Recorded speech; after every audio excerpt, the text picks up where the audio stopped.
Assalamualaikum warahmatullahi wabarakatuh. Kami daripada kumpulan 5 ingin membentangkan video presentation bagi CTU 152 yang bertajuk Etika dan Peradaban Mengatasi Isu-isu Alam Sekitar. Okey, seperti mana yang kita tahu, alam sekitar merupakan anugerah berharga bagi manusia. Alam sekitar membekalkan banyak alam semula jadi untuk manusia seperti air, udara, hutan, tanah. Jadi, mari kita saksikan.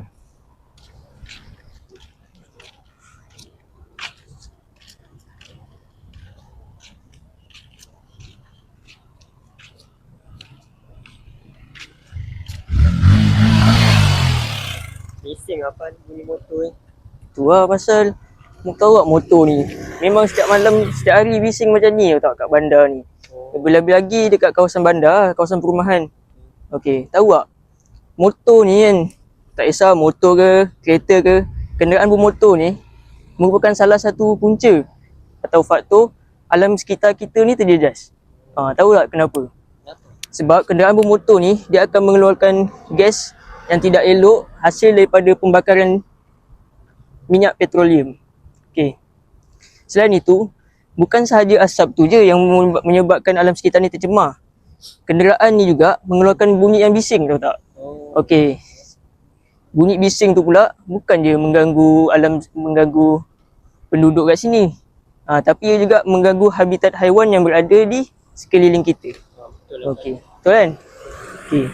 Selain daripada tu juga, antara faktor lain yang menyebabkan alam sekitar kita ni tercemar ialah sisa pembuangan domestik dari aktiviti perindustrian. Okey.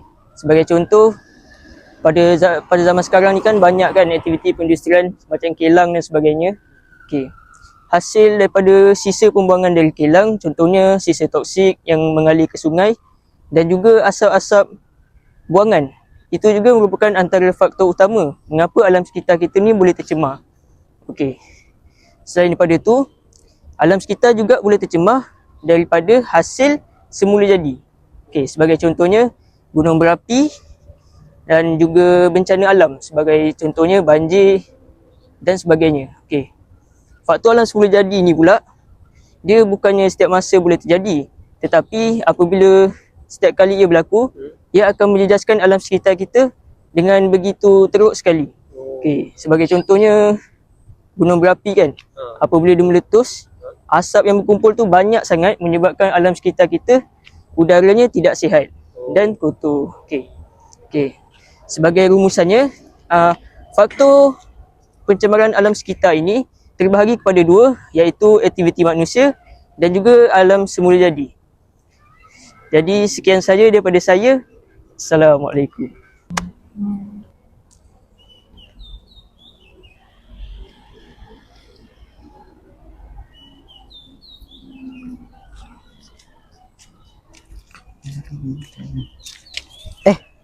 Bro.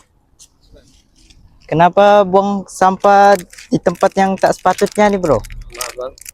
Sebab sekiranya kalau kita buang sampah di tempat yang tak sepatutnya seperti di tanaman ataupun sungai, ia boleh menyebabkan terjejasnya tumbuhan-tumbuhan yang hidup. Kalau manakala di sungai pula, ia boleh menjejaskan haiwan-haiwan yang berada dalam itulah, macam ikan-ikan. So, berikut adalah beberapa punca yang boleh menyebabkan terjejasnya ekosistem atau udara, seperti pencemaran udara, perubahan iklim, dan pencemaran sungai. Sekiranya kalau buang sampah di tempat yang tak sepatutnya. So, lepas ni kalau abang jalan ataupun jalan di mana-mana lah, nampak sampah atau nampak orang buang sampah, kena tegur lah supaya dia buang di tempat yang sepatutnya, tong sampah kan. Kalau tidak, simpan dulu dalam poket. Boleh? Okey. Terima kasih bang. Okey. So, ini ialah beberapa punca kesan keburukan alam sekitar sekiranya kita tidak buang sampah ke tong sampah. So, kita hendaklah kalau kita nampak sampah di tengah jalan ataupun di tepi, kita hendaklah ambil dan letak di dalam tong sampah itu. Okey? Itu saja. Terima kasih.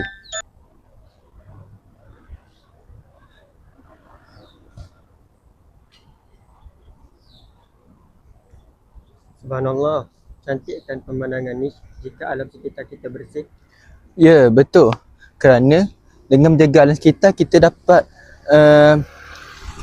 kebaikan kepada 3 benda, iaitu kepada negara, kepada haiwan dan tumbuhan dan juga kepada diri sendiri. Okey, yang pertama kepada negara. Kepada negara kita juga dengan menjaga alam sekitar kita dapat menarik pelancong di luar negara maupun di dalam negara. Okey. Atau yang kedua terhadap haiwan dan tumbuhan dengan menjaga kesihatan dengan menjaga kebersihan terhadap haiwan dan tumbuhan, kitanya juga dapat menjaga haiwan yang pupus, yang sudah nak pupus, serta kita juga dapat melihat keindahan tumbuhan-tumbuhan yang ada seperti di hutan Amazon kan. Okey, dan akhir sekali kepada diri sendiri. Okey, kepada diri sendiri dengan menjaganya alam sekitar, kitanya dapat menjaga kesihatan kepada diri sendiri serta masyarakat yang lain.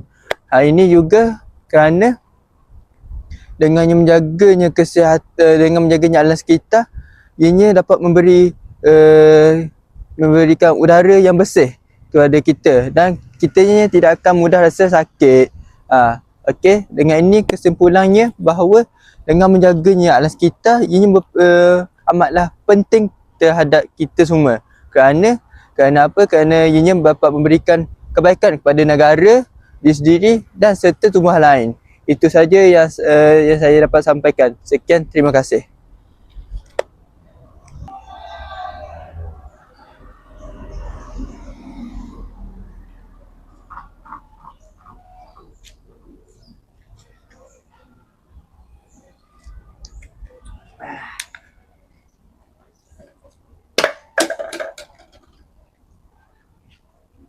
Long, kenapa Long buang sampah merata-rata ni Long? Kan ayah dah pesan jangan buang sampah merata-rata. Alah, ambil balik Long.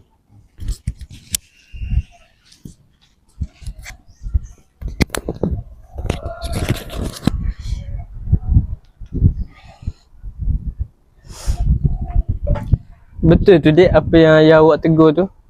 Sebab peranan ibu bapa ni sangat penting untuk mendidik anak dia untuk menjaga alam sekitar ni. Sebab adik pernah dengar pepatah melentur bulu biarlah dia rebungnya. So pepatah tu sangat kena lah dengan situasi ni.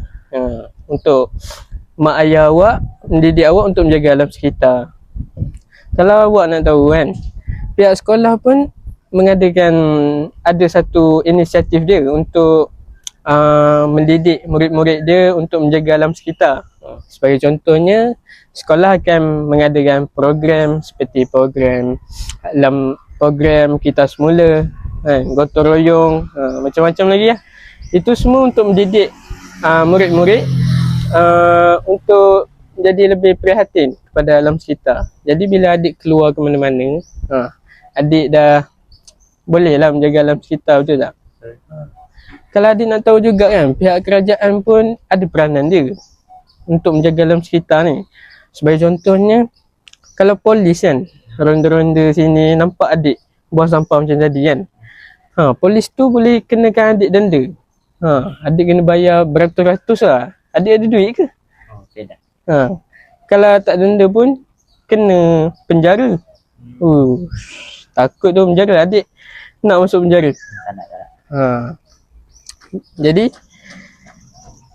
Jadi jelaslah bahawa semua pihak perlulah bersatu kan untuk melestarikan alam sekitar kita ni, agar alam sekitar kita ni akan jadi lebih bersih, lebih wangi lah orang cakap kan.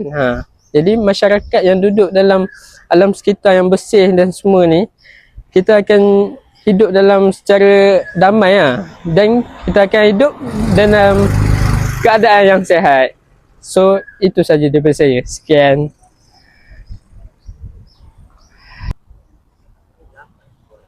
Kesimpulannya, isu alam sekitar berpunca daripada aktiviti manusia seperti perindustrian, penggunaan kenderaan dan pembuangan sisa makanan secara tidak terkawal.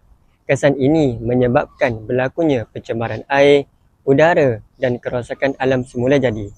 Oleh itu, etika dan peradaban amat penting untuk membentuk sikap tanggungjawab dalam menjaga alam sekitar. Kerjasama semua pihak amat diperlukan bagi memastikan alam sekitar terus terpelihara untuk generasi yang akan datang. Sekian, terima kasih daripada kumpulan kami.